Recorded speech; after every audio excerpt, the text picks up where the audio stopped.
அற்புதமே அவர் வழிநடத்துதலே ஆனந்தமே பரமானந்தமே.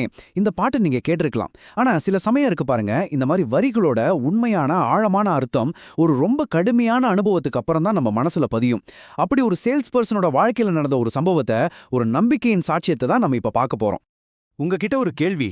எப்பவாச்சும் வேலை அழுத்தம் உங்கள முழுசா முடக்கி போட்ட மாதிரி உணர்ந்திருக்கீங்களா?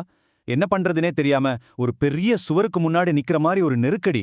அப்படி ஒரு சூழ்நிலையை நீங்க சந்திச்சிருந்தா இந்த கதை உங்க மனசுக்கு ரொம்பவே கனெக்ட் ஆகும். நம்ம கதையில வர்றவர் ஒரு சேல்ஸ் பர்சன். அன்னைக்கு அவருக்கு ஒரு சாதாரண நாள் இல்ல. ஒவ்வொரு நிமிஷமும் மனசை இறுக்கமாக்குற ஒரு பயங்கரமான பிரஷர் நிறைஞ்ச நாள். அந்த நாள் முழுக்க ஒரு பதட்டமோ அழுத்தமோ அவரை சுத்தி இருந்துட்டே இருந்துச்சு. எல்லா பிரச்சனைக்கும் இதுதான் ஸ்டார்டிங் பாயிண்ட். இன்னைக்கு நான் ரொம்ப குறைவான சேல்ஸ் தான் பண்ணிருக்கேன். இந்த ஒரு எண்ணம் ஒரு பெரிய கல்லை தூக்கி அவன் மனசு மேல வச்ச மாதிரி உட்காந்துருச்சு. நேரம் போக போக அந்த பாரம் இன்னும் அதிகமாயிட்டே போச்சு. அந்த அழுத்தம் வெறும் மனசுல மட்டும் அல்ல, கம்பெனியோட சிஸ்டமும் அப்படிதான் இருந்துச்சு.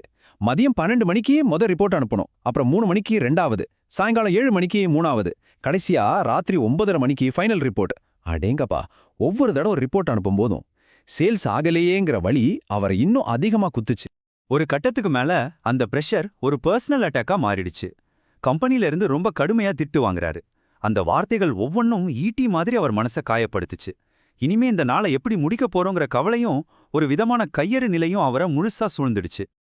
எப்படி ஒரு விரக்தியான சூழ்நிலையில தான் கதையில ஒரு சின்ன திருப்புமுனை வருது. வெளியிலிருந்து வந்த பிரச்சனைகளை விட்டுட்டு அவர் தனக்குள்ளேயே ஒரு ஆறுதலையும் ஒரு சின்ன நம்பிக்கையும் தேட ஆரம்பிக்கிறாரு. அப்போ மணி மதியம் 2. அந்த நாள்ல இருந்த எல்லா இரைச்சலுக்கும் நடுவுல ஒரு அமைதியான நிமிஷம். மொத்த கதையோட போக்கையும் மாத்தப் போற ஒரு தருணம் அந்த நிமிஷத்துல தான் ஒளிஞ்சிருந்துச்சு. அப்போ அவர் மனசுக்குள்ள இந்த வசனம் வருது. ஆராய்ந்து முடியாத பெரிய காரியங்களையும் எண்ணி முடியாத அதிசயங்களையும் கர்த்தர் செய்கிறார். அந்த நொறுங்கி போன மனநிலையில இந்த வார்த்தைகள் ஒரு சின்ன தீப்பொறி மாதிரி ஒரு நம்பிக்கையை அவர் உள்ளுக்குள்ள பத்த வச்சுது. இப்ப அவர் மனசுல ஒரு சின்ன மாற்றம். அந்த வசனத்தை கெட்டியா பிடிச்சுக்கிட்டு ஏதாவது நடக்கும், நிச்சயம் ஒரு அதிசயம் நடக்கும்னு நம்ப ஆரம்பிக்கிறாரு. அந்த நம்பிக்கை அவருக்கு ஒரு புது பலத்தை கொடுத்துச்சு. ஆனா நிஜமாவே ஒரு அதிசயம் நடக்குமா?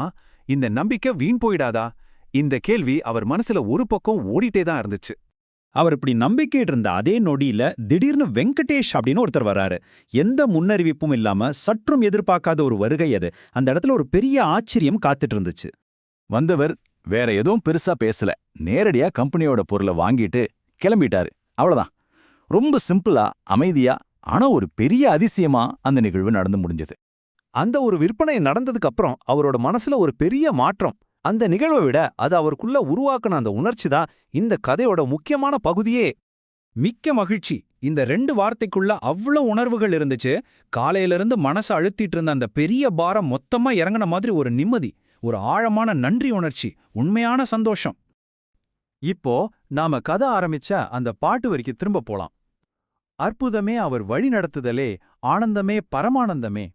இப்போ இந்த ஒவ்வொரு வார்த்தைக்கும் ஒரு உயிர் கிடைச்ச மாதிரி இருந்துச்சு. அன்னைக்கு நடந்த அந்த அனுபவம் இந்த வரிகளுக்கு ஒரு ஆழமான புது அர்த்தத்தை கொடுத்துச்சு.